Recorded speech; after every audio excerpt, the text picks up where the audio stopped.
could you endure a life where your every moment is dictated by ancient bells? What if silence became your loudest companion, and hunger a daily prayer? Step back to around 1200 AD, where a medieval nun's day awaited. Number 10. The unforgiving schedule. Your body clock says no. The first clang shattered the pre-dawn stillness, a jarring summons through the thick stone walls of the convent. Was the first call, the bell for vigils, also known as matins, and it often rang just after midnight, sometimes as early as 2 a.m. For a young woman living in a medieval nunnery, this sound marked the abrupt end of a few precious hours of sleep. There was no hitting a snooze button in the 13th century. The rule of Saint Benedict, the guide for most monastic communities across Europe, laid out a rigorous timetable for prayer study and labor that demanded absolute adherence. The nun slid from her hard pallet, the straw rustling beneath her rough woolen habit. Her cell, often a small, unheated space, offered little comfort against the biting cold of the early morning. She pulled on her outer layers, moving with a practiced speed born of necessity. There was no time to linger, no hot beverage to warm her hands, no soft light to ease her transition from sleep to waking. Passage from her cell to the chapel was often dark, navigated by memory or the faint glimmer of a lamp carried by an older sister. The air in the cloisters was damp and chilling, the stone cold beneath her simple sandals or worn leather shoes. Once assembled in the choir, the nuns stood for what felt like endless hours. Vigils, the longest of the daily services, consisted of psalms, readings from the Bible, and the church fathers' responsories and prayers. The chanting filled the dark, cavernous space, reverberating off the high ceilings. Each nun knew her part, her voice blending into the collective sound. The language was Latin, a tongue that might have been familiar from years of study, but still demanded intense concentration. Many nuns, particularly those from less privileged backgrounds or who entered later in life, struggled with the nuances of the liturgical language, relying on rote memorization and the guidance of their sisters. As the sun began to hint at the horizon, signaling the earliest blush of dawn, the bells rang again for lauds. This service, often beginning around 5 a.m., marked the true start of the day. Continued the cycle of psalms and hymns, offered as the first rays of light pierced the stained glass windows, illuminating dust motes dancing in the cold air. The nuns had already been awake and engaged in strenuous spiritual activity for several hours. Their bodies, accustomed to physical labor and a restricted diet, were constantly pushed to their limits.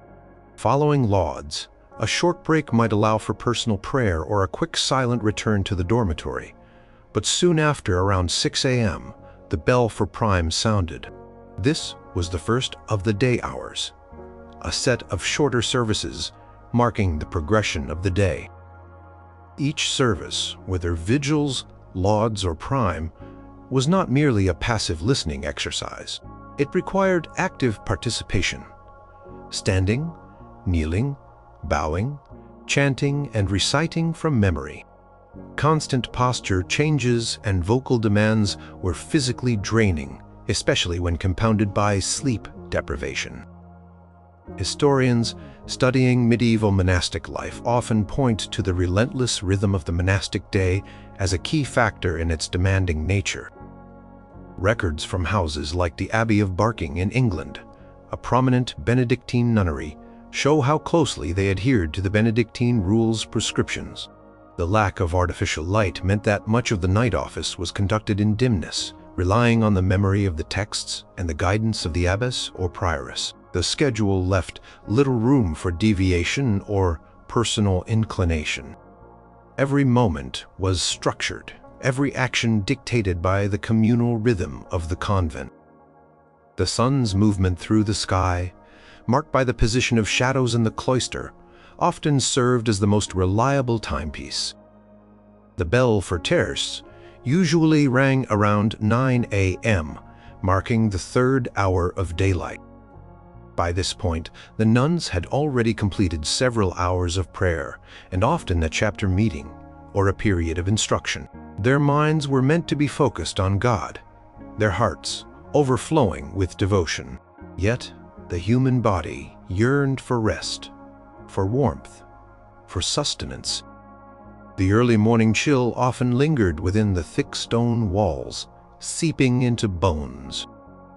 The long periods of standing, sometimes on cold flagstones, caused aches in joints and muscles.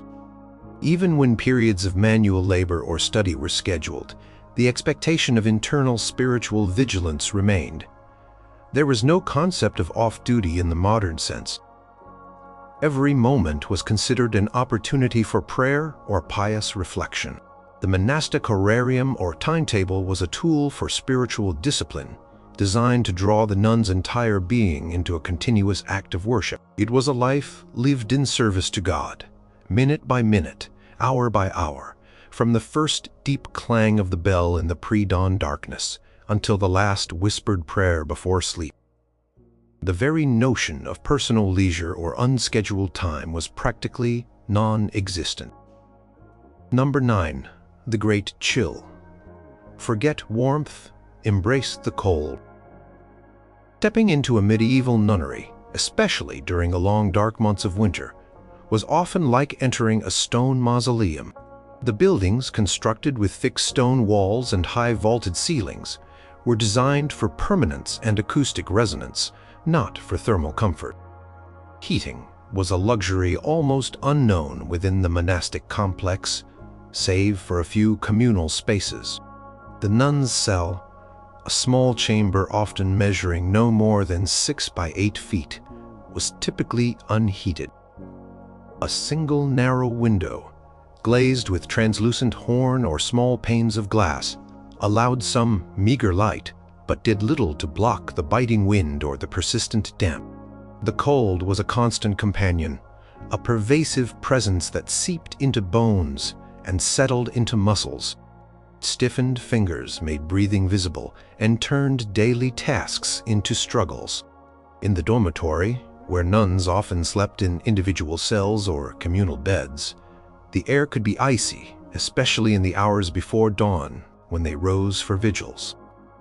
Records from northern European convents describe winters so severe that ink froze in wells and water buckets turned to solid ice overnight. Nuns in these environments endured frostbite on their hands and feet, a painful and often debilitating condition.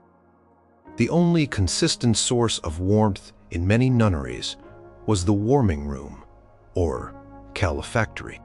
This was a communal space, usually near the refectory or chapter house, where a large fireplace might be kept lit for certain hours of the day.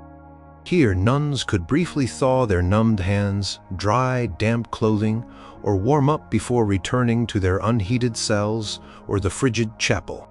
However, even this was a shared resource, and the warmth did not extend far beyond the immediate vicinity of the hearth. It was not a place for prolonged relaxation, but a functional space to briefly ward off the chill. Daily routines were heavily impacted by the cold. Copying manuscripts, a common task for educated nuns, became a challenge when fingers were stiff and numb. Parchment, made from animal skin, absorbed the dampness and became difficult to handle.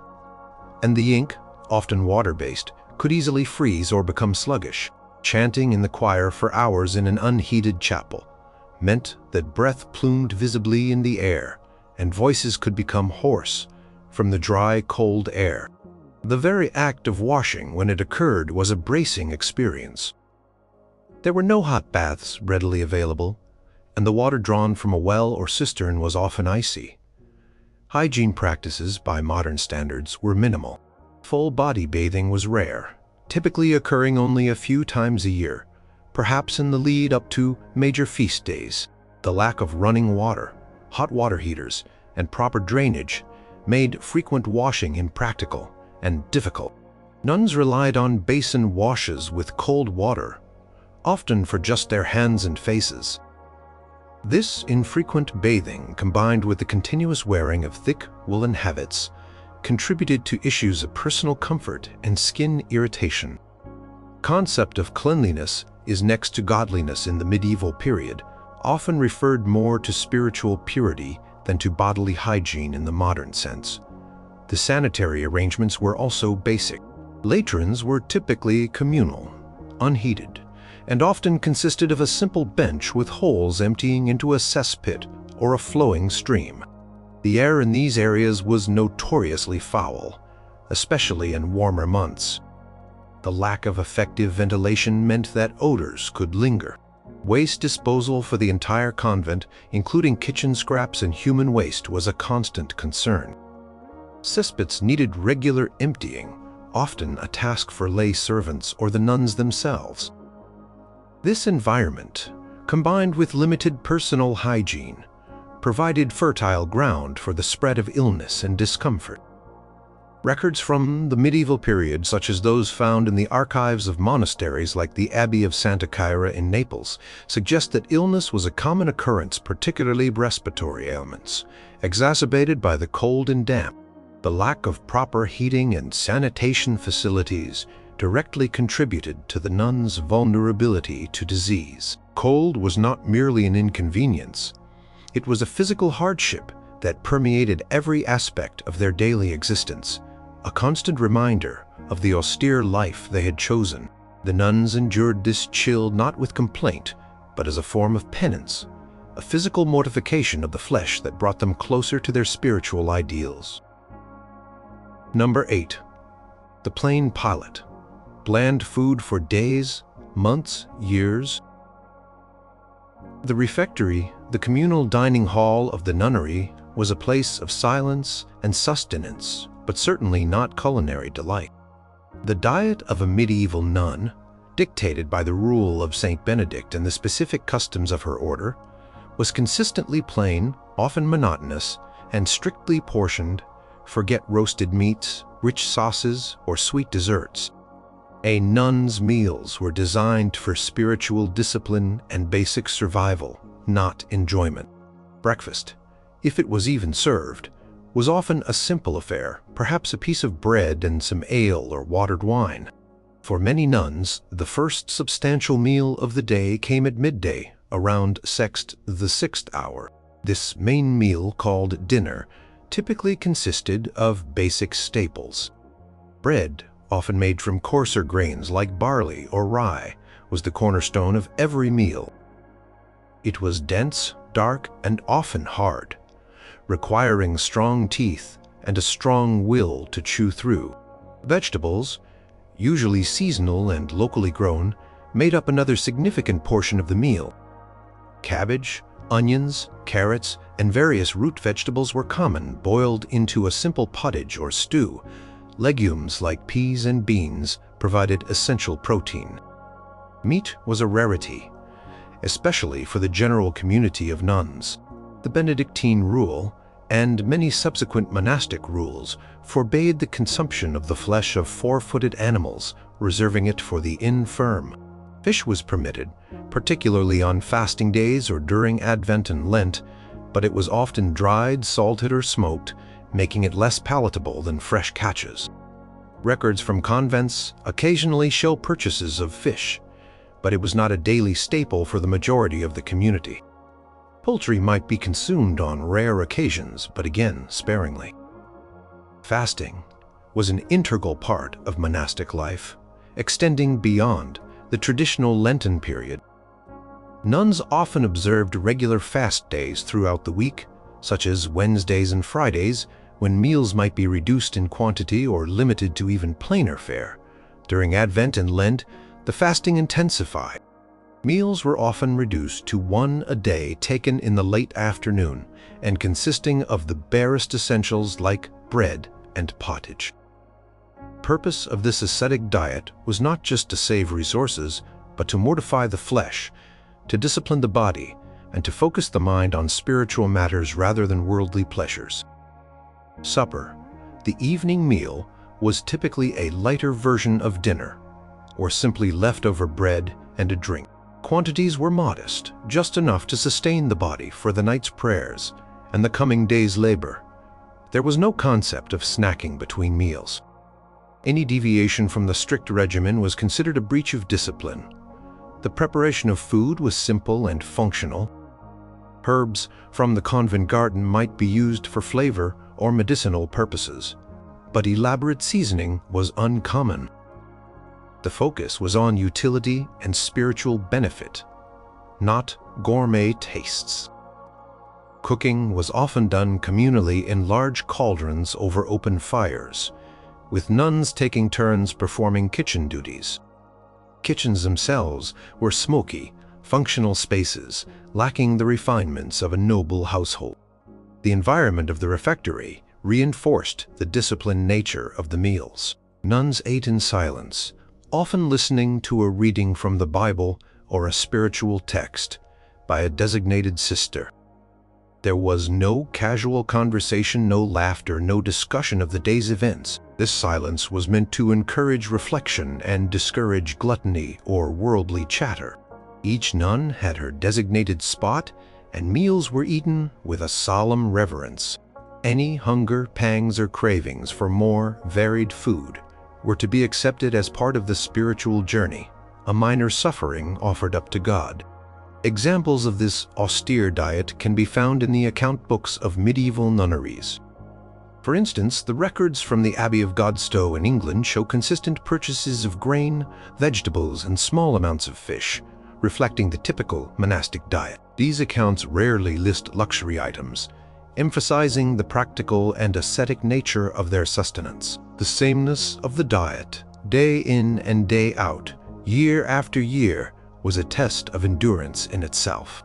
It was not merely about hunger, but about the absence of pleasure, the constant denial of one of life's most basic comforts, designed to sharpen the spiritual focus and break the ties to worldly desires. Number 7. The scratchy truth: wool, lice, and layers. A medieval nun's wardrobe was anything but fashionable or comfortable.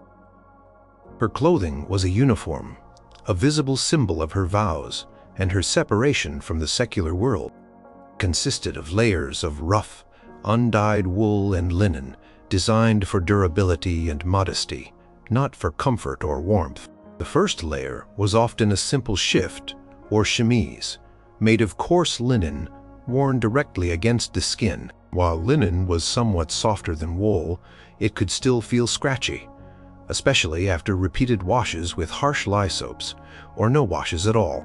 Over this, the nun wore a long-sleeved tunic, typically made of undyed wool. This garment reached to her ankles and was often thick and heavy. Wool, in the medieval period, was not the soft, finely spun material of modern knitwear. It was rough, often prickly, and retained moisture, making it feel heavy and cold when damp. The fibers could irritate the skin, causing persistent itching, especially in sensitive areas or during warmer weather. The most distinctive part of her habit was the scapular, a long, narrow piece of cloth worn over the tunic, reaching from the shoulders to below the knees, with an opening for the head. This garment, too, was usually wool. Over this, a cincture or belt, often made of rope or leather, was worn around the waist. Finally, for warmth and modesty, a thick cloak or mantle, also woolen, was worn, particularly outdoors or in the unheated chapel. The headwear was equally restrictive. A coif or linen cap covered the hair entirely, pinned tightly to ensure no strand escaped. Over this, a wimple, a piece of linen or other fabric, was draped around the chin and neck, extending up to cover the sides of the face. Finally, a veil, usually black for professed nuns, was draped over the coif and wimple. This intricate headwear was designed to obscure the nun's face and hair, removing any element of personal vanity or worldly allure. It was also hot and constricting, especially during periods of physical activity or in the rare moments of summer warmth. One of the most persistent and uncomfortable challenges was the omnipresence of lice and fleas. Despite efforts at cleanliness, medieval communities, including convents, struggled with these parasites. The thick, layered woolen garments provided an ideal breeding ground. The limited opportunities for full-body bathing meant that lice could easily infest hair and clothing. Continuous wearing of the same garments, sometimes for weeks or even months between washes, only exacerbated the problem. Nuns would often have to resort to manual delousing, a tedious and unpleasant task, taking lice from their own garments or helping a sister. The constant itching was a daily torment, a subtle but pervasive discomfort that permeated every aspect of life. Washing clothing was a labor-intensive process, usually done by hand in cold water, often in a communal washhouse or stream. Harsh soaps, made from animal fat and lye, were effective cleansers but could be damaging to the fabric and irritating to the skin. Drying clothes, especially heavy woolen habits, could take days, particularly in damp or cold weather. This meant that nuns often wore damp or poorly dried garments, adding to their discomfort and the risk of illness. Shoes were simple and practical, usually leather sandals or sturdy ankle-high shoes, designed for durability during daily chores and long periods of standing. They offered little in the way of cushioning or arch support, and would often become worn and uncomfortable over time. Stockings or hose, if worn, were also made of coarse wool or linen, contributing to the overall scratchiness. The very nature of the habit was a constant reminder of the nun's chosen path. It was a visible renunciation of worldly finery, a constant mortification of the flesh. The discomfort, the itching, the heat, the cold, the sheer weight of the layers, all these were part of the penance, accepted as a small suffering offered up to God. There were no soft fabrics, no dyes for color, no decorative elements.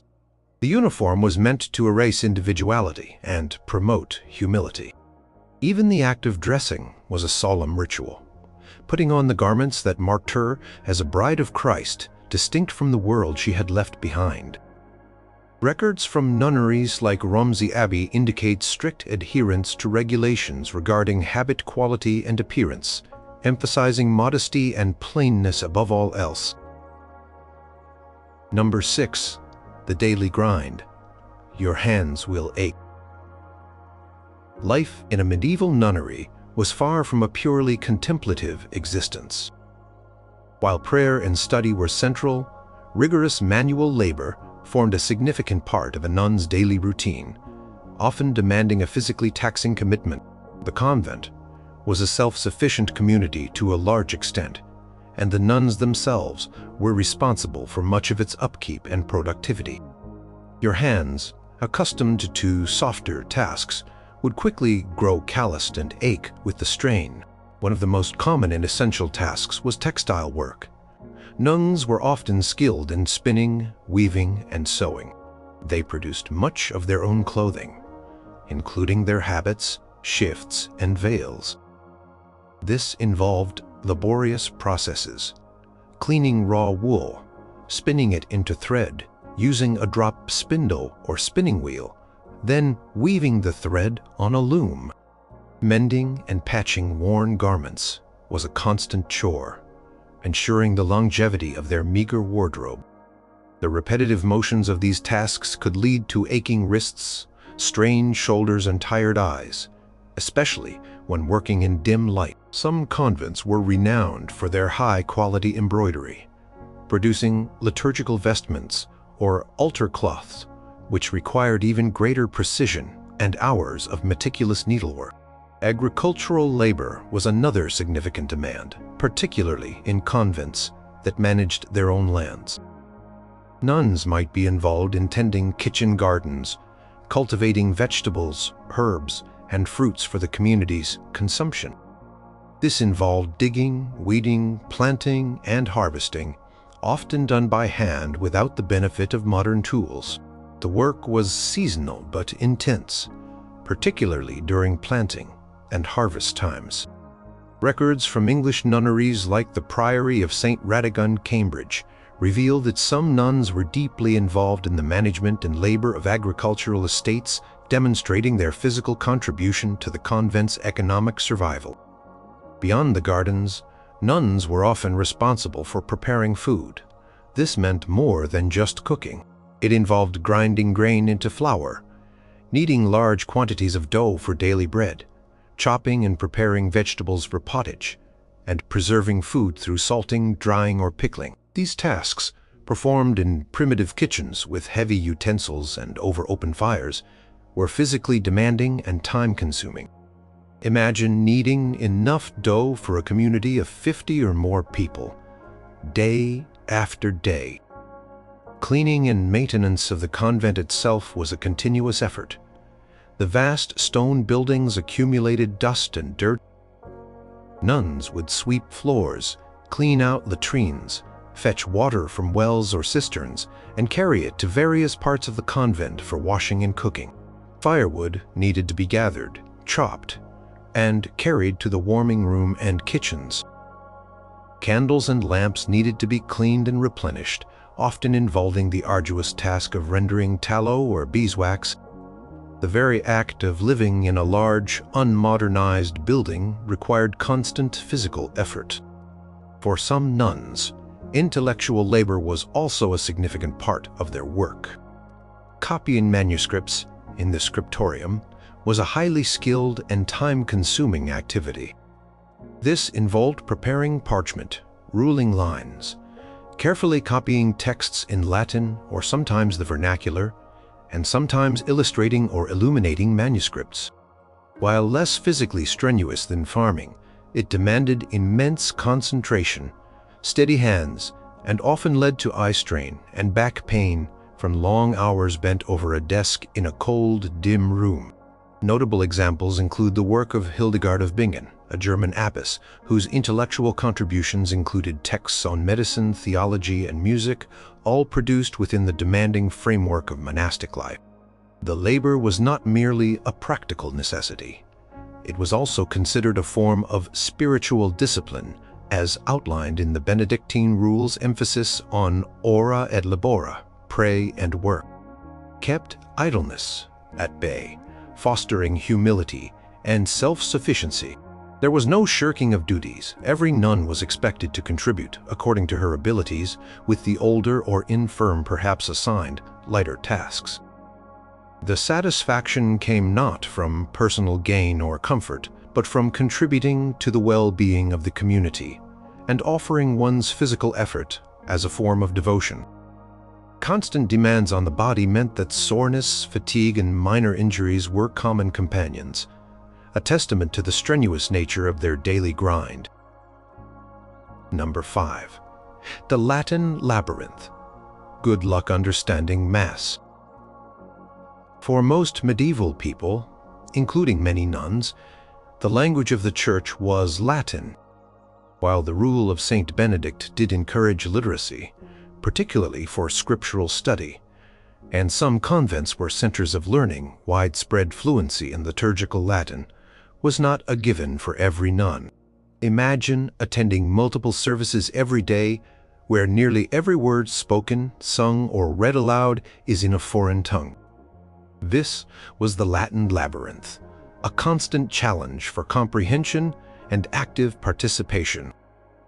The divine office, the cycle of daily prayers, was entirely in Latin. From the lengthy psalms chanted at vigils in the dead of night to the final prayers of Compline before bed, the language remained consistent.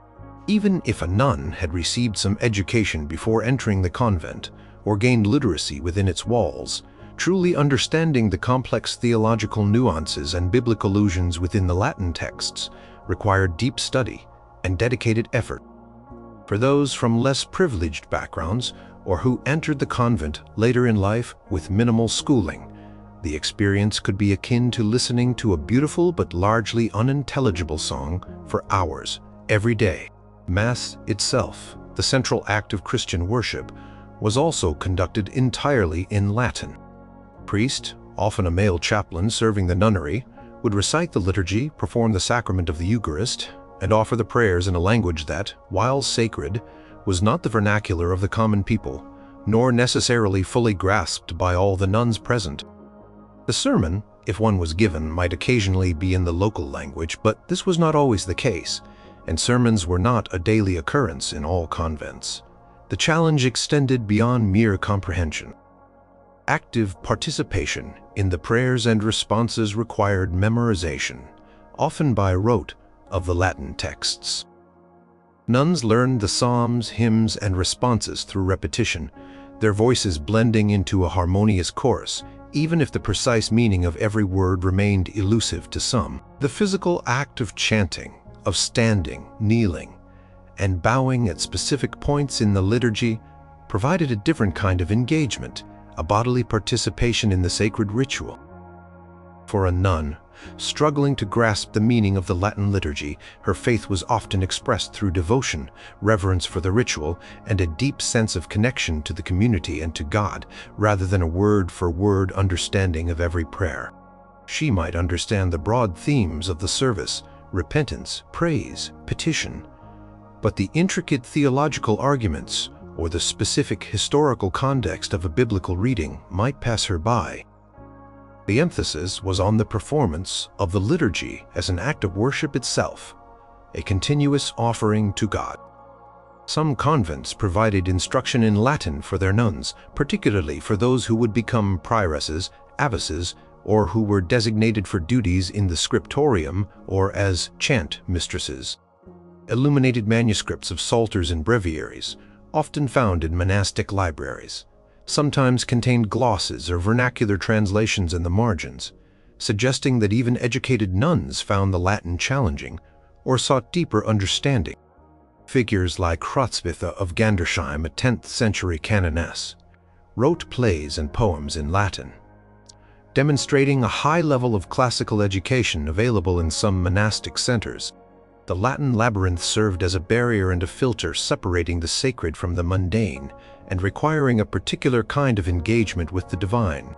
It reinforced the idea that spiritual truths were profound and sometimes mysterious, not always readily accessible to the uninitiated.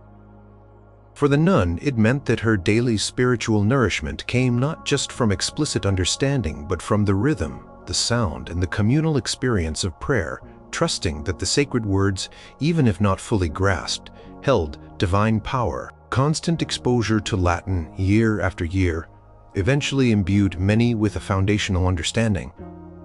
But the initial immersion was often a daunting mental exercise, a continuous journey into a complex linguistic and theological world. Number 4. The penance and punishment. When you mess up, everyone knows.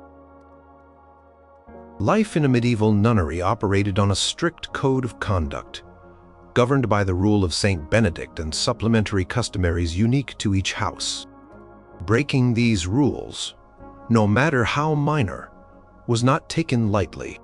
Penance and punishment were integral parts of the monastic disciplinary system, designed to correct behavior, reinforce humility, and maintain order within the community. When a nun messed up, her transgression was often made public, ensuring that everyone in the community knew about it. Primary venue for daily discipline was the chapter meeting, held after prime, usually in the chapter house. Here, the abbess or prioress would address the community, give instructions, and, crucially, hear confessions of faults. Nuns were expected to confess their minor transgressions publicly.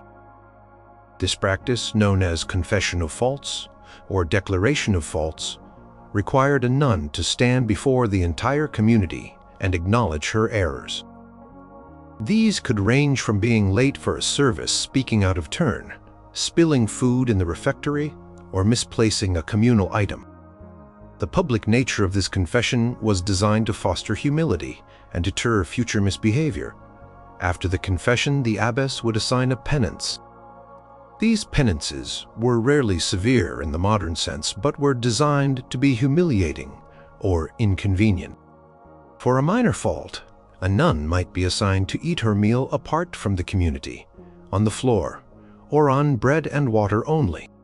She might be required to stand in a prominent place in the chapel during services, perhaps holding a candle as a public display of her penance.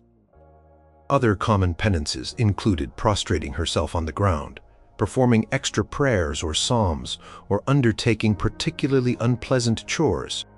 The purpose was not physical pain, but spiritual correction and public mortification of pride. More serious offenses, such as repeated disobedience, theft, or breaking the vow of silence in a significant way, would incur harsher punishments. These could include temporary expulsion from the community for a period, though rarely permanently.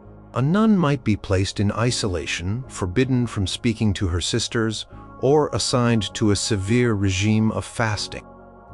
In extreme cases, a nun might be subjected to corporal punishment, though this was generally reserved for grave transgressions and was often more symbolic than brutal, such as a light whipping.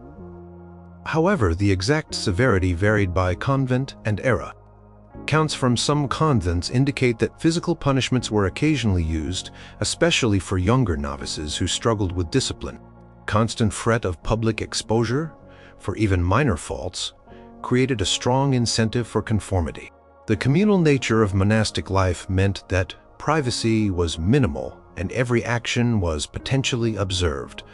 The gaze of the community and the expectation of perfection created a powerful social pressure. There was no escaping the judgment of her sisters and superiors. This lack of personal privacy, combined with the public nature of confession and penance, was a significant psychological challenge. For a young woman, perhaps new to the convent, adapting to this rigid system of discipline could be particularly difficult. She had to learn to live under constant scrutiny, to accept public correction, and to internalize the communal values of humility and obedience. The system aimed to break down individual will and foster a sense of collective identity and shared purpose. A nun was expected to accept her penance without complaint, viewing it as a path to spiritual growth and purification. The rule of Saint Benedict specifically outlines the process for correcting faults, emphasizing charity and patience, but also firmness. It notes that if anyone among the brethren, being often corrected for some fault, and even excommunicated, does not amend, let more severe corporal punishment be applied. While this rule was primarily for monks, its principles often extended to nunneries. The goal was always the salvation of the soul and the maintenance of a pious, orderly community dedicated to God. This system of penance and punishment, while seemingly harsh by modern standards, was seen as a necessary and even benevolent means to guide individuals toward spiritual perfection and ensure the sanctity of the monastic way of life. Number 3. The silent treatment. Not a word all day. Imagine living in close quarters with dozens of other women, seeing them constantly, working alongside them, eating with them, and yet being forbidden to speak. This was the reality of the vow of silence, one of the most profound and challenging aspects of a medieval nun's life. For significant portions of the day, and sometimes for entire days, the convent operated under strictures of profound quiet. The Benedictine rule, widely followed by nunneries, emphasized silence as a means of fostering contemplation and avoiding idle chatter, which was seen as a source of sin and distraction. Silence was not merely the absence of sound. It was an active discipline, an internal state of recollection. In many parts of the convent, perpetual silence was mandated. This included the cloister, the dormitory, the refectory, dining hall, and the scriptorium. Nuns were expected to communicate only through necessity, and then, often in sign language. During meals in the refectory, for example, the silence was absolute, broken only by the voice of a lector reading from a sacred text. If a nun needed salt or water, she could not simply ask for it. Instead, she might use a specific hand gesture, a codified monastic sign language that developed in many orders to allow for essential communication without breaking the solemnity of the silence. This system could be quite elaborate, with signs for common objects, actions, and even individual nuns or visitors. Learning this silent language was part of a novice's training. In the dormitory, silence was maintained from Compline, night prayer, until after prime the following morning. This meant that the hours of darkness and early dawn were passed in absolute quiet, reinforcing the contemplative atmosphere and allowing for individual reflection and sleep undisturbed by conversation. The expectation was that even thoughts would be disciplined and directed towards God. The only times when speaking was generally permitted were during the chapter meeting, where formal discussions and confessions of faults took place, and in designated parlors or speaking rooms, usually near the entrance of the convent. Even in these parlors, conversation was often limited to practical matters or brief, necessary exchanges. Visitors, including family members, would meet nuns in these parlors, often separated by a grille, and conversations would be supervised or restricted in duration. The impact of such pervasive silence on the human psyche could be profound. For those accustomed to conversation and social interaction, the forced quiet could feel isolating and stifling. It required immense self-discipline to maintain, particularly when internal thoughts and emotions might churn. The temptation to whisper, to share a comment, or to break the stillness must have been constant. Breaches of silence, even minor ones, were considered faults and could lead to penance. However, the silence was also intended to be liberating. By eliminating the distractions of external conversation, it aimed to open up an internal space for dialogue with God. It fostered an environment of heightened sensory awareness, where the rustle of habits, the chirping of birds outside, or the creak of old timber became more prominent. It cultivated introspection and a deeper connection to one's own spiritual state. For many nuns, the silence was a source of profound peace, a sanctuary from the noise and chaos of the outside world. Records from various Benedictine houses, such as those detailing life at the Abbey of Fontefraud in France, highlight the strict adherence to these rules of silence which formed a cornerstone of their spiritual discipline. The ability to endure and even embrace this pervasive silence was a mark of a truly committed nun. It was a constant test of obedience, a powerful tool for self-mastery, and a powerful symbol of their renunciation of worldly chatter in favor of a life centered on divine communion. The absence of spoken words meant that communication shifted to unspoken cues, shared understandings, and a deep reliance on observation and intuition within the silent community. Number 2, the spiritual struggle, constant devotion, no breaks. Becoming a medieval nun was not merely joining a community. It was entering into a life of perpetual spiritual striving. This was perhaps the most intense of all challenges. The relentless expectation of constant devotion, the demand for an unwavering focus on God without respite or reprieve. There were no spiritual holidays or devotion-free weekends. Every moment, whether in prayer, labor, or rest, was meant to be an offering, a conscious act of love and service to the divine. The day itself was structured around the divine office, a continuous cycle of communal prayer, as previously discussed from the deep of night for vigils, through lauds, prime, terce, sext, nones, vespers, and finally, compline. A nun's attention was constantly drawn back to liturgical prayer. This meant hours spent standing, kneeling, chanting, and listening to Latin texts. But the spiritual struggle extended beyond these formal services. During periods of work, such as weaving, gardening, or copying manuscripts, nuns were expected to maintain a contemplative spirit. Their hands might be busy with earthly tasks, but their minds were to remain fixed on heavenly thoughts. Monastic tradition encouraged the practice of ejaculatory prayers, short, fervent prayers uttered silently throughout the day. Personal prayer and meditation were also crucial. While communal prayer defined much of the day, individual time for reflection, reading of scripture, or private devotion was also expected. This involved wrestling with one's own thoughts, temptations, and doubts. For some, this introspection could be deeply fulfilling. For others, it might be a source of constant self-scrutiny and anxiety, a feeling of inadequacy in the face of such high spiritual ideals. The spiritual struggle was compounded by the emphasis on humility, poverty, and chastity. Nuns vowed to renounce personal possessions, individuality, and worldly desires. This constant self-denial was a spiritual exercise in itself. Every deprivation, whether of sleep, food, warmth, or personal comfort, was to be accepted as a means of drawing closer to God, a physical mortification of the flesh to purify the soul. Any lingering attachments to family, former luxuries, or personal comforts were to be ruthlessly suppressed and offered up. Constant self-examination and striving for perfection could be an immense psychological burden.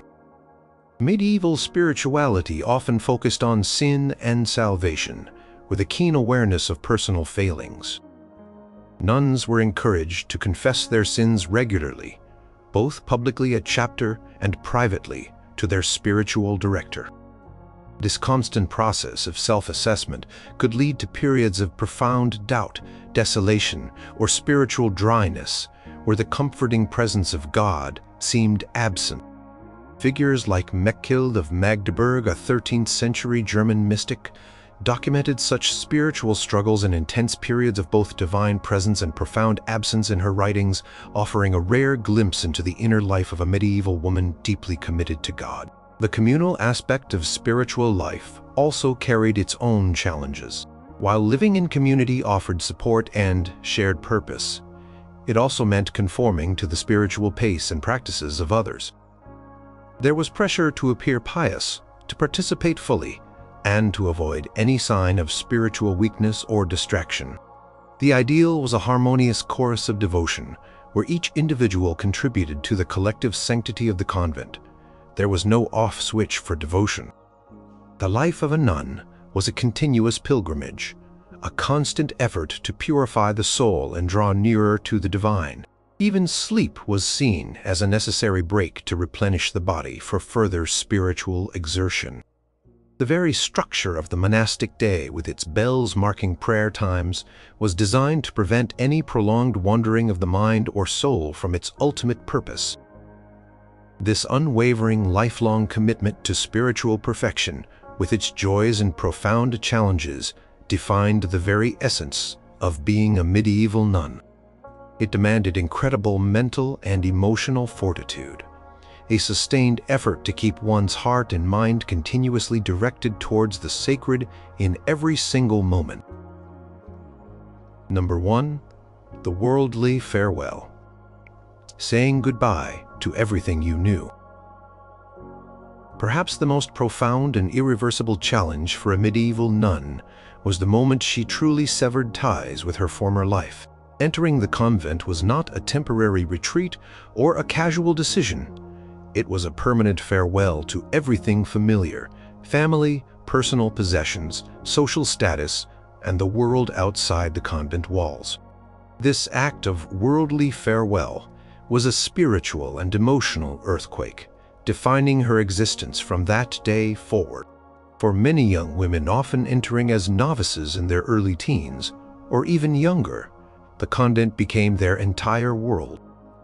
They might have been sent by their families for various reasons: as an act of piety, to secure an education, to avoid an unsuitable marriage, or to provide a place for a surplus daughter.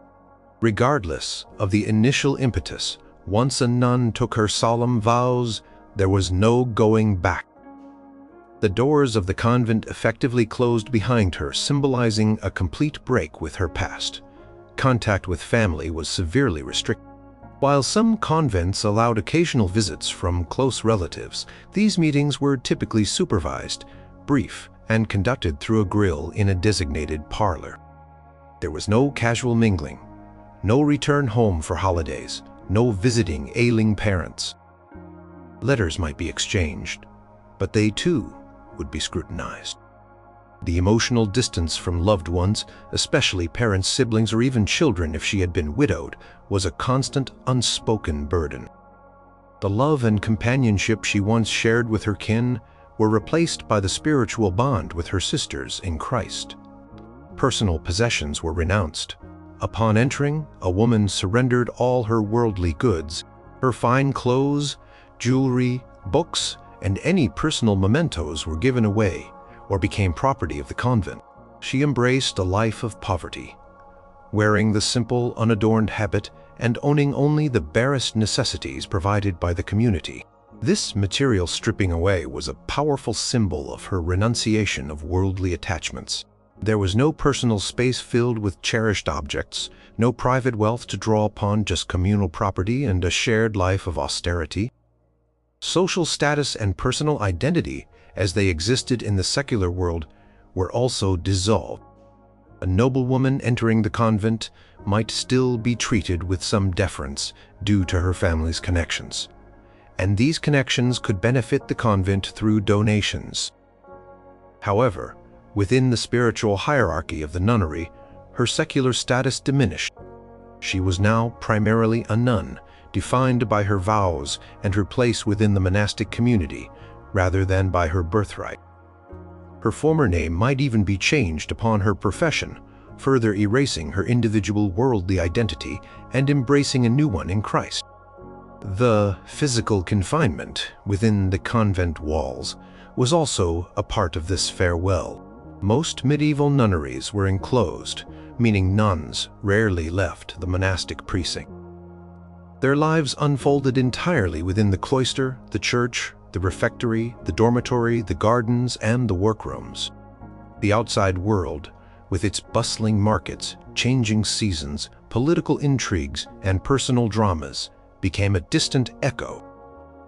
Information from the outside world would often arrive filtered through visitors or through the chaplain or the abbess, who might have more contact with secular society. This physical separation fostered a unique, self-contained world where the rhythms of divine worship and communal life dominated. The decision to become a nun was meant to be a conscious, heartfelt choice for a life dedicated solely to God. However, for some, particularly those who entered at a very young age or under family pressure, the emotional weight of this irreversible separation could be immense.